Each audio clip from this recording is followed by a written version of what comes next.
The Hawking Parallel, Part 2. Our first month out was mostly about noise. Too much noise to deploy the array in full. We worked through a short series of solar flares that spiked like sneezes in the middle of a subtle chorale. Cosmic rays hit detectors like drunks hitting a bar, and we used that period to learn about our own pulse and to calibrate those patterns so that we could isolate the static and the distractions when it came to the real work. The second month out was much quieter, and we began to unroll the old maps of the universe. We listened to the mottled milk of the microwave background, we tightened the beams, we turned the spacecraft through small, fussy arcs, we aligned the array, constantly adjusting and refining our process and deployment using the AI, but I still preferred the tried and trusted human method of bore sighting.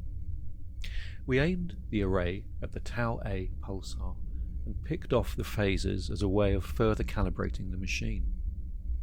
The pulsar's emissions were useful because they arise from beams of radiation generated within the pulsar's rapidly spinning and super-strong magnetic field. These beams were not aligned with the star's rotation axis, so they swept across our line of sight like a lighthouse beacon, and measuring these specific characteristics provided us with crucial data that would provide a foundation for future operation of the array should we fix on a suitable target. We found our first system glitch during this shakedown. A compromised coolant system. The ring down in the cryo chain worried me for 3 nights. Then I found the little gremlin in a temperature sensor library. Then, in week 15, we caught a glimpse of something interestingly abnormal. At a constant acceleration of 0.1 g, we'd just hit the 270 AU mark and were already comfortably beyond the heliopause and heading out towards the inner Oort cloud.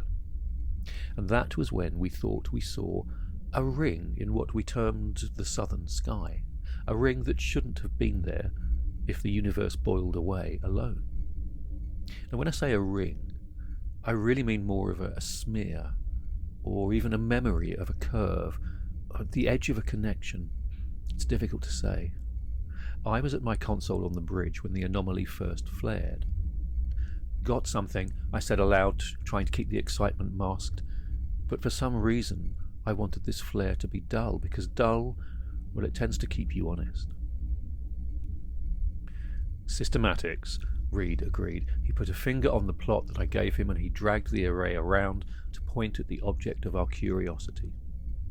I recalibrated the model. I checked our star catalogue. The ring stayed constant. Then we pinged the location, and the ring changed, almost as if it was waiting for our command. When I abruptly cancelled the ping, so the ring changed back. It shouldn't have known how to do any of these things, but then that's the nature of weird things in a quantum world. Observation and interaction changes the object. Reed and I kept it to ourselves. The effect was vague and insubstantial, and we lacked confirmational data.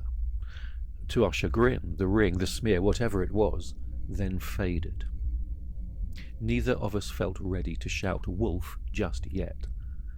The brief flash could just as easily be a systems anomaly, and I spent the next couple of days running diagnostics, but to no avail. We agreed then that we should send the data back that we had to Sol 1.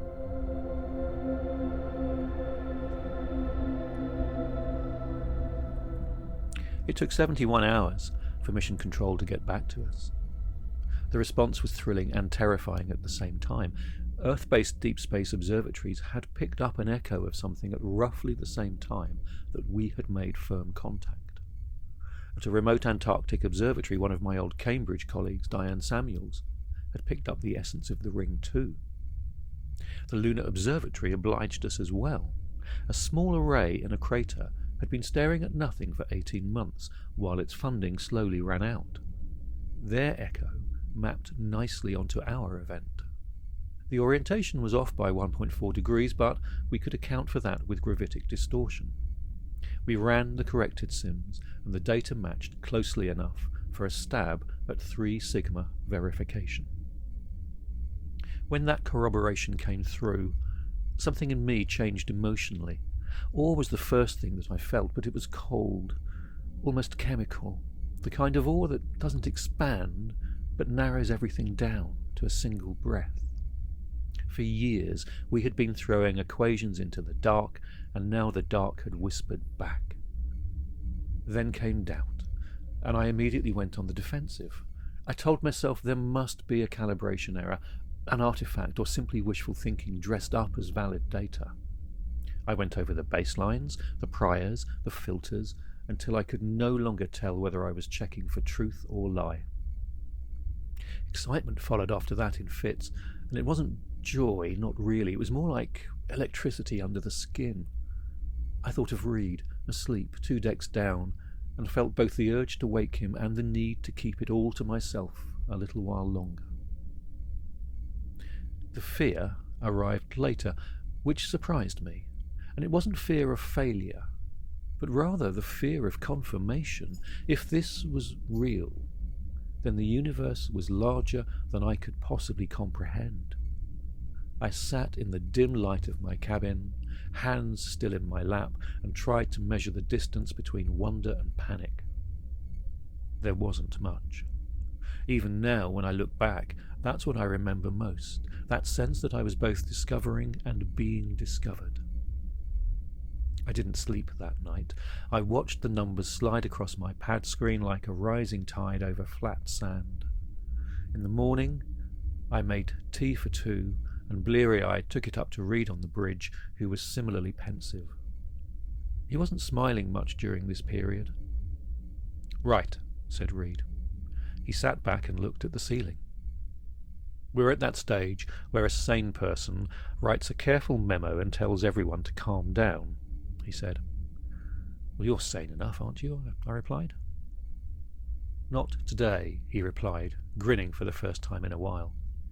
"I've called a full board meeting. Tight beam, maximum security, 1 hour, Anya, 1 hour."